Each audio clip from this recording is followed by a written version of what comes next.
Welcome to a new series I'm calling structural reading, diagram reading, or really you get to name it because anything's got to be better than those. I'm going to show you what I'm doing. This is a new way that I am reading text that we are studying at church. And I thought that I would share it with you in case it helped any of you. And you'll see what I'm talking about. It's diagrammed, it's also color coordinated, and all I'm going to do is be reading through it, but you will be seeing the sections diagrammed, and hopefully it will make it clear for you. So let me know if this helps, and feel free to come up with your own titles. Here we go. Luke 14, diagrammed reading or structural reading. One Sabbath, Jesus went to eat at the home of a leading Pharisee, and those in attendance were watching him closely. Right there before him was a man with dropsy.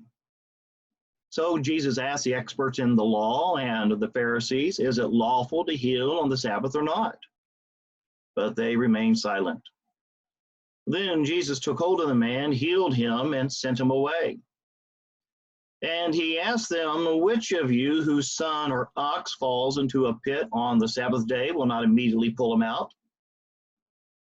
And they were unable to answer these questions. When Jesus noticed how the guests chose, and here I'm just emphasizing a word that is used throughout the text to give emphasis. When Jesus noticed how the guests chose places of honor, he told them a parable. When you are invited to a wedding banquet, do not sit in the place of honor in case someone more distinguished than you has been invited. Then the host who invited both of you will come and tell you, give this man your seat. And in humiliation, you will have to take the last place. But when you are invited, go and sit in the last place, so that your host will come and tell you, friend, move up to a better place. Then you will be honored in front of everyone at the table with you. And everyone who exalts himself will be humbled, and the one who humbles himself will be exalted. Then Jesus said to the man who had invited him, when you host a dinner or banquet, do not invite your friends or brothers or relatives or rich neighbors. Otherwise, they may invite you, and in return, you will be repaid.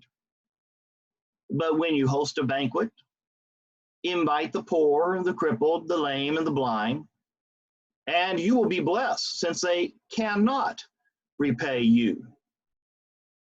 And you will be repaid at the resurrection of the righteous.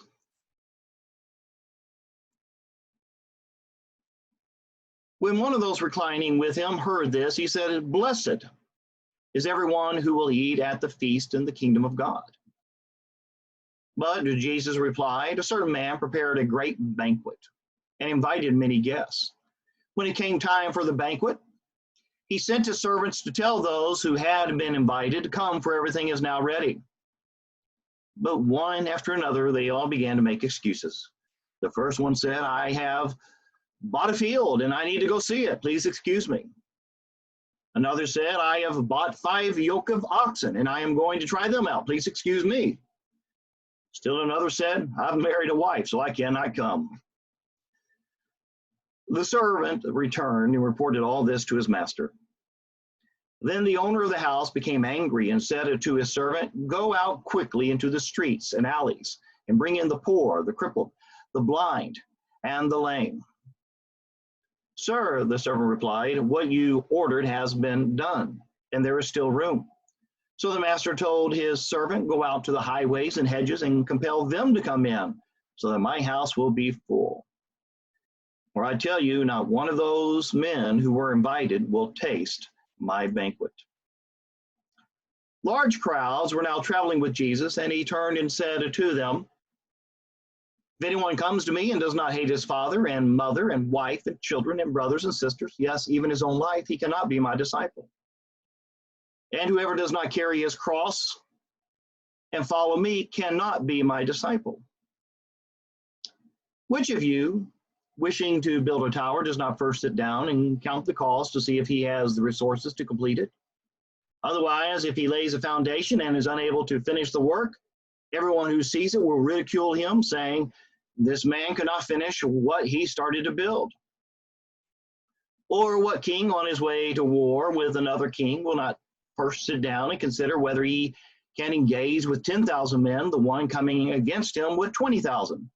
And if he is unable, he will send a delegation while the other king is still far off to ask for terms of peace. In the same way, any of you who does not give up everything he has cannot be my disciple. Salt is good, and if the salt loses its savor, with what will it be seasoned? It is neither fit for the soil nor for the manure pile, and it is thrown out. He who has ears to hear, let him hear. I hope that kind of structured or diagrammed and color-coded reading helped you. Let me know if it did, and let me know if you have a good title for it that might make other people look at it. Thanks again.